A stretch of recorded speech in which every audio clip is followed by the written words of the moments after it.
Media sosial tidak luput dimanfaatkan oleh calon presiden dan wakil presiden untuk berkomunikasi dengan pengikutnya baik dalam bentuk postingan hingga live streaming. Lantas sejauh mana perkembangan dari ketiga pasangan capres-cawapres di media sosial mereka dan apakah gerak-gerik capres-cawapres di media sosial ini efektif untuk mendulang suara? Kita akan bahas sore ini bersama dengan pengamat media sosial Indonesia Indikator Asrari Puadi.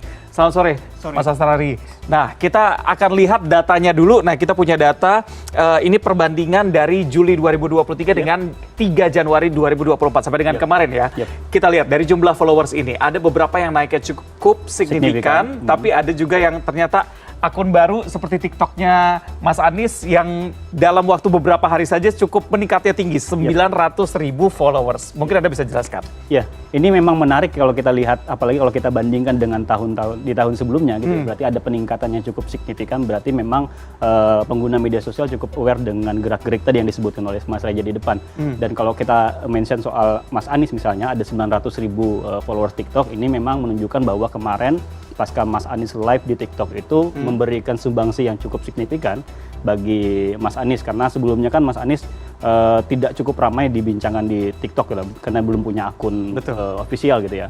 Nah, walaupun memang ini sekali lagi kita lihat apakah akan terus trennya terus naik atau gimana nantinya gitu. Nah, ini karena pengguna TikTok ini kan juga orang-orang yang setiap harinya juga mengalami atau terpapar oleh banyak tren gitu kan. Betul. Tidak hanya soal politik gitu.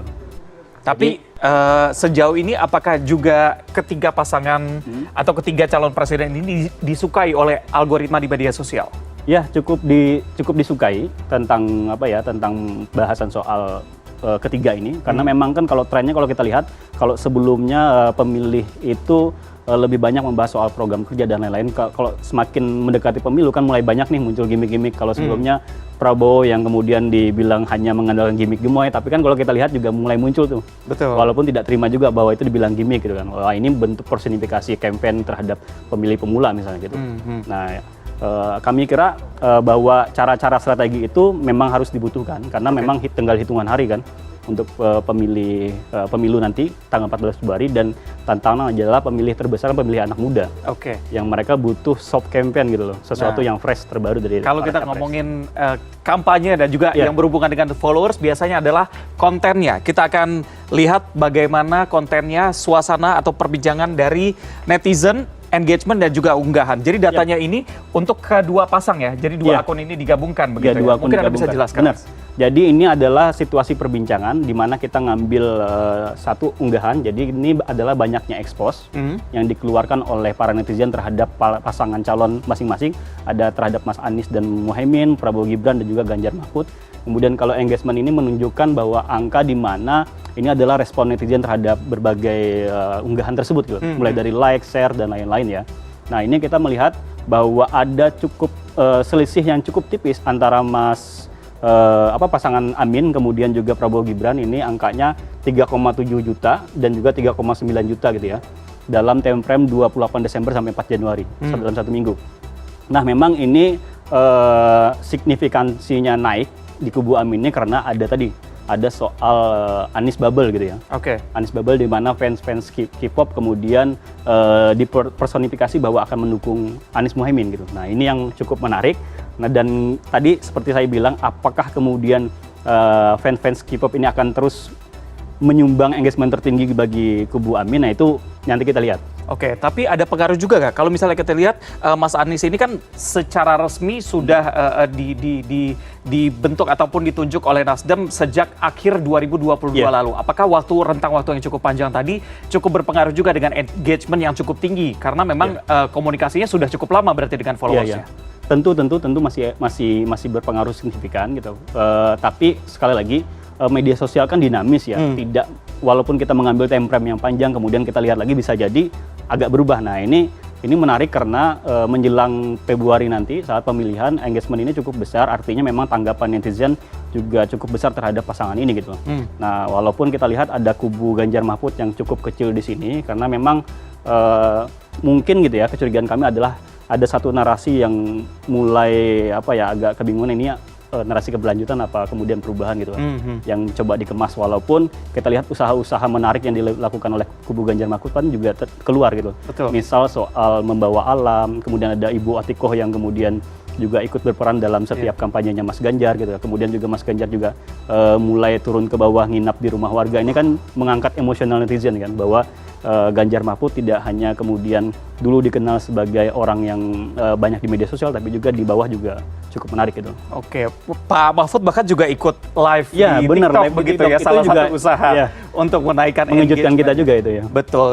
Berikutnya kita juga lihat, atau tadi Anda juga sempat katakan mengenai Anies Bubble. Sejauh ini, atau dari ketiga pasangan ini, engagement yang cukup tinggi dan juga unggahan mereka, apakah ini banyak yang organik atau justru kebanyakan ada dari bot juga di sana, atau dari akun yang bisa dibilang buzzer juga begitu? Bagaimana? Kita bisa lihat di jejaring perbincangan mungkin ya di grafis. Berarti nanti kita akan bahas itu di belakang. Oke, Berikutnya, kita akan melihat mengenai gendernya dulu. Jenis kelamin wanita ternyata lebih banyak memfollow dari pasangan nomor Prabowo 2 ini. Apakah ada pengaruhnya juga dengan narasi gemoy dan juga postingan dari Gibran di cuitan Gibran di X ataupun di Twitter yang memang cukup unik begitu biasanya? Cukup unik, ya.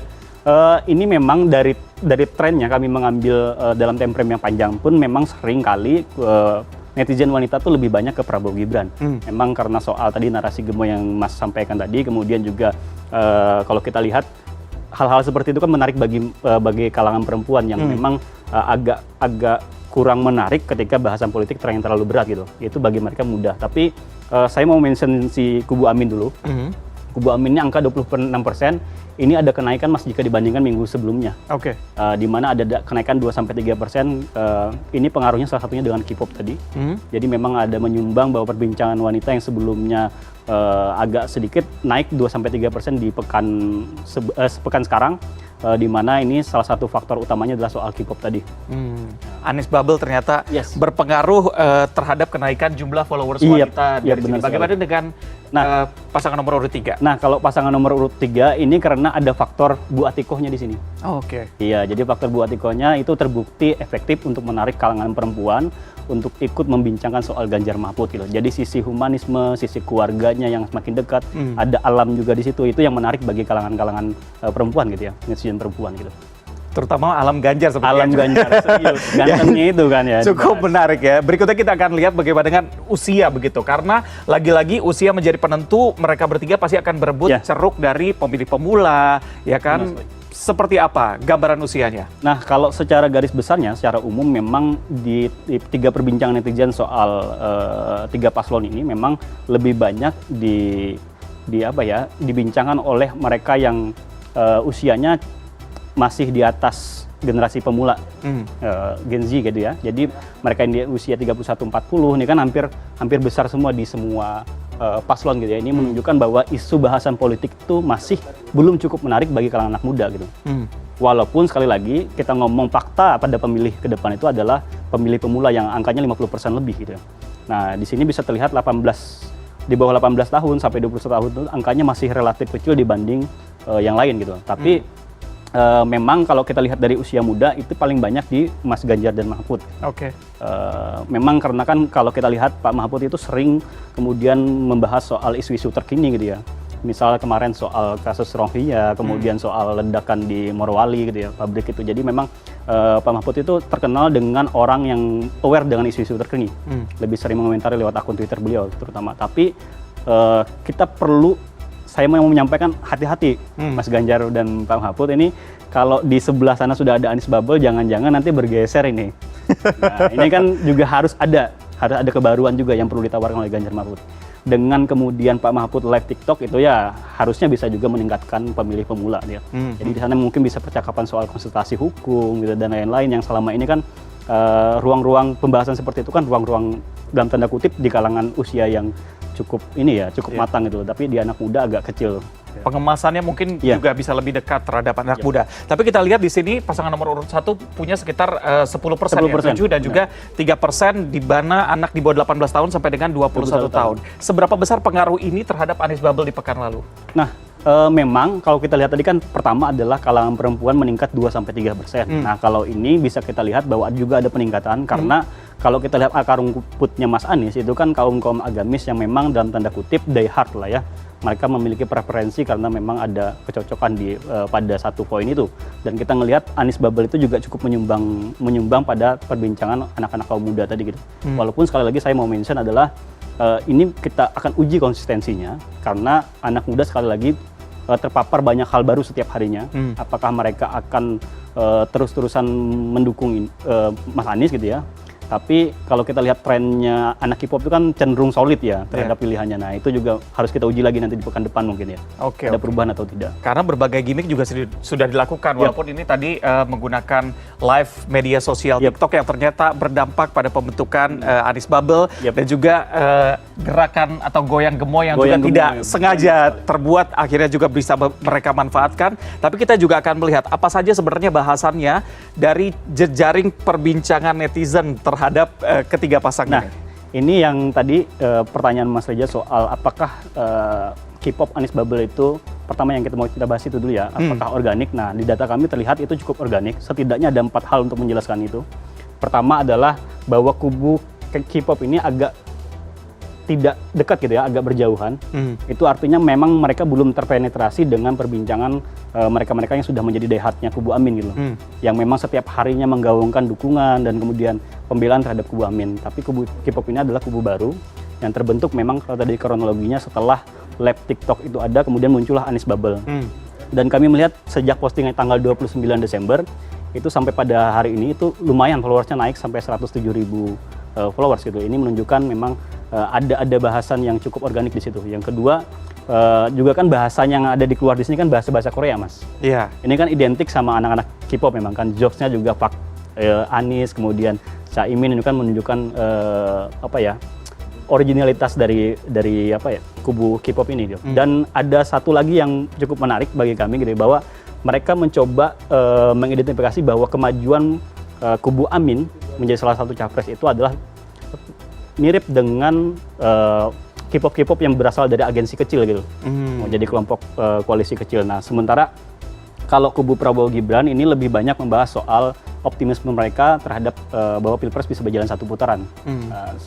Apalagi elektabilitas mereka di survei-survei terakhir kan menunjukkan punya potensi lah untuk di satu putaran. Sementara kalau kubu Ganjar Mahfud ini lebih banyak membahas soal di mana ada fenomena-fenomena yang dirasakan oleh akar rumput pendukung Ganjar Mahfud, misalnya soal kemarin kasus di Boyolali, kemudian itu ya. Jadi soal-soal itu yang lebih banyak dinarasikan oleh kubu Ganjar Mahfud. Jadi dalam tanda kutip secara garis besar lebih banyak serangannya daripada dukungannya gitu. Oke, baik. Ini salah satu yang juga menjadi penilaian adalah biasanya sosial media suka ada buzzer dan juga tidak organik dan segala macam. Seberapa besar pengaruhnya akun bot dan juga buzzer terhadap perbincangan netizen dalam keempat topik ini? Ya, kalau akun buzzer, akun tidak organik itu biasanya secara ekspos dia tinggi. Karena dia akan produksi terus, bahkan tiap menit, mungkin tiap jam dia akan postingkan sesuatu. Tapi sekali lagi, yang kita nilai di media sosial bukan hanya banyak postnya, tapi juga engagementnya.